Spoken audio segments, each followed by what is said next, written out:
खुलुमबाय दिनै 27 एप्रिल 2024 सुनिबार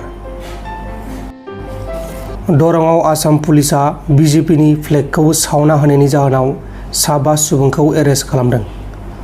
हमजानायफोरा बिजेपिनि कुपन देखायनानै गावसोरनि गारियाव पेट्रल पाम्पआव पेट्रल सोनो नागिरनायाव पेट्रल पाम्पनिफ्राय हेंथा होनायाव बा पेट्रलखौ होयैनि जाहोनाव बिजेपिनि बेरेखा लामायाव सोमावसारनानै बिजेपिनि फ्लेगखौ सावना होदों। हमजानायफोरनि मुङा जाबाय मुक्तार हुसैन, आनार हुसैन, बयाहुक, हानिफ आली आरो आइनुल हक। कामाख्या रेलबादा गुवाहाटीआव जिआरपिएफ पुलिस आरो हमगार्ड गासै 7 हमगार्ड आरो पुलिस बिसोरो सासे आयेननि बेरेखा सना फालांगिरि खालामग्रा मानसिनिफ्राय रां दाबि खालामनायनि जाहोनाव 4बो उदाङै एरेस्ट खालामजादों। हमजानायफोरनि मुङा जाबाय नभ दास, रुबुल हुसैन, ऋषिकेश बैष्णव आरो शाहजाहान आली।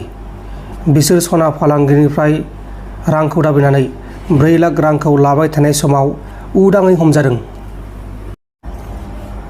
गरम बोथोराव आइसक्रिम जायो आरो माखासेफोरा आइसक्रिम जानो फैसा गैया जायो आरो नांलाय खमलाय खालामनानै आइसक्रिमखौ जायो।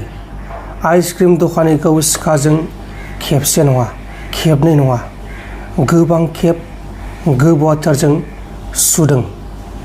दिल्लीनि इन्डिया गेट साखाथियाव सासे दुथां सुबुङा आइसक्रिम दखानिजों आइसक्रिमनि सायाव नांलाय खमलाय जानायाव बे जाथाया जादों आरो आइसक्रिम दखानिया थैदों।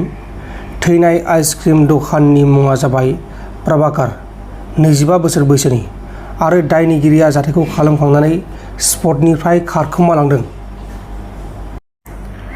बिहारनि पाटना रेलबादा साखाथियाव थानाय गंथाम हटेलनि बिल्डिं सायाव हरखाब गिथाव-बाथाव अर खामदों आरो बे हरखाब गिथाव-बाथाव अर खामनाय जाथायाव 3 सुबुङा थैदों आरो गुबुन 12 सुबुङा अरजों खामजानानै जोखोम जादों।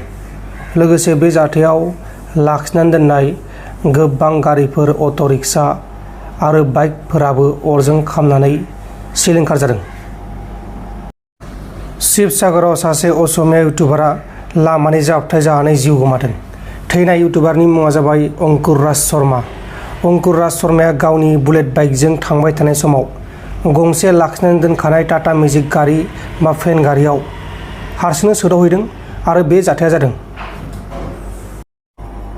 बिपिएफ हानजानि दैदेनगिरि कास्टम बसुमतारीनि सायाव एबसुआ गोख्रों फिनजाथाय होदों। चिरां जिल्ला दुलाराय बर' फरायसा आफाद हिसाबै जि प्रेस रिलिज, बे प्रेस रिलिजखौ जोङो नैबे थावनिनिफ्राय होनो नागिरदों। जि जाथाय जानाय एबा दुलाराय बर' फरायसा आफादखौ कास्टम बसुमतारीया दुलाराय बर' फरायसा आफादखौ आरो दुलाराय बर' फरायसा आफादनि आफादगिरि मानगोनां दिपेन बर' सारखौ जि मुं सुनाय, बे मुं सुनायनिफ्राय बिथाङा गोजानाव थानांगौ। दा बेखौ नोजोर बोनानै जोंनि बे प्रेस रिलिजखौ होनो सिगांदों। बिथाङा सिगां समाव जोंनि दुलाराय बर' फरायसा आफादाव थानानैनो जाथिनि थाखाय गोबां गिदिर खोथा बुंलांबाय। बिथाङा दिनैहाय माबा जाहोननि थाखाय जोंनि दुलाराय बर' फरायसा आफादनिफ्राय ओंखारनानै दिनैहाय नांगोल एबा बिपिएफ हानजायाव एबा बिपिएफ जि राजखान्थि दोलो, बे राजखान्थि दोलोआव बिथाङा जगदान खालामहैबाय। जोङो बेखौ जेबो सानाखैमोन बिथाङा जि राजनिति खालामो एबा खालामा बेनि खोथा। खिन्थु दिनैहाय जों नुफैबाय जि राजखान्थि आफादाव फैनानै बिथाङा दुलाराय बर' फरायसा आफादखौ बर' समाजखौ मोनसे गुबुंले खालामनो नागिरनाय एबा मुं सुनो नागिरनाय, बियो जोंनि थाखाय दुलाराय बर' फरायसा आफादनि थाखाय आरो जों बर' माहारिनि थाखाय मोनसे जोबोद दुखुनांथाव जानानै फैदों। बेनि थाखाय जोङो चिरां जिल्ला दुलाराय बर' फरायसा आफादनिफ्राय बेखौनो खावलायगोन, बिथाङा जोंनि बर' माहारिनि थाखाय जोंनि दुलाराय बर' फरायसा आफादा खामानि मावबाय थानो नागिरनाय, बेखौ बिथाङा जाहाथे जोंखौ हेंथा होआ आरो जोंखौ जेब्लाबो मुं सुआ। मानोना जोङो दुलाराय बर' फरायसा आफादा बर' माहारिनि थाखाय, बर' माहारिनि थांनाय थैनायनि थाखाय दिनै खामानि मावबाय थादों आरो मावलांबाय थागोन। बिथांखौ जोङो खोनादों, बिथाङा थांनाय जि इलेक्सन बिथाङा बुंनांगोन बिथाङा जोंनि बिटिआर ओनसोलनि नङा, बिथाङा गलाघाट जिल्लानिसो। बिथाङा थांनाय जि इलेक्सन 19 तारिखआव जानाय इलेक्सन, बे इलेक्सनाव बिथाङा भट होआखै। दा बिथाङा मानो भट होआखै जों बेखौ साननानै नायनांगोन।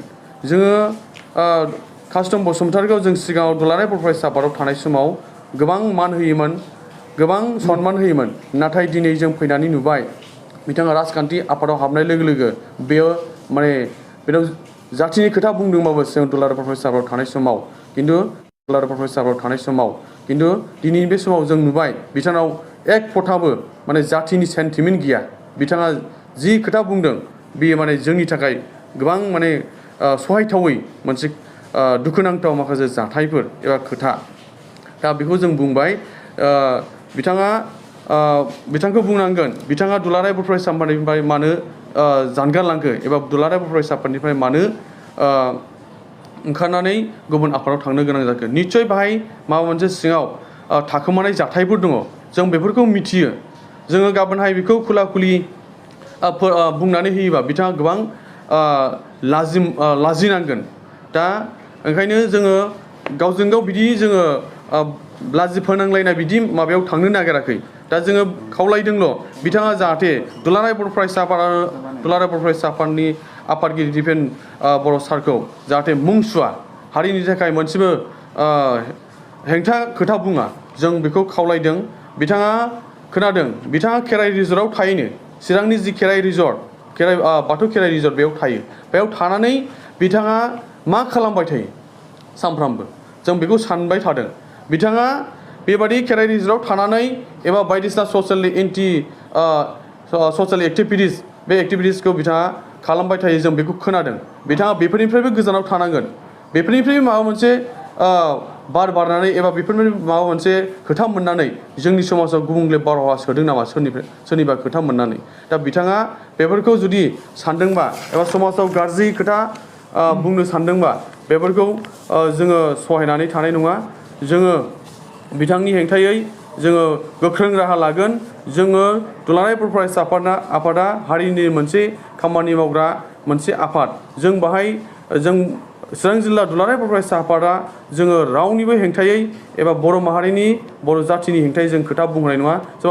सोरबा कास्टम बसुमतारीयानो जा, सोरबा गुबुन सुबुङानो जा, जोंनि बर' माहारिनि थाखाय जेबो हेंथा खोथा बुङा, जाहाथे जों बेखौ गोख्रों रावै खावलायबाय।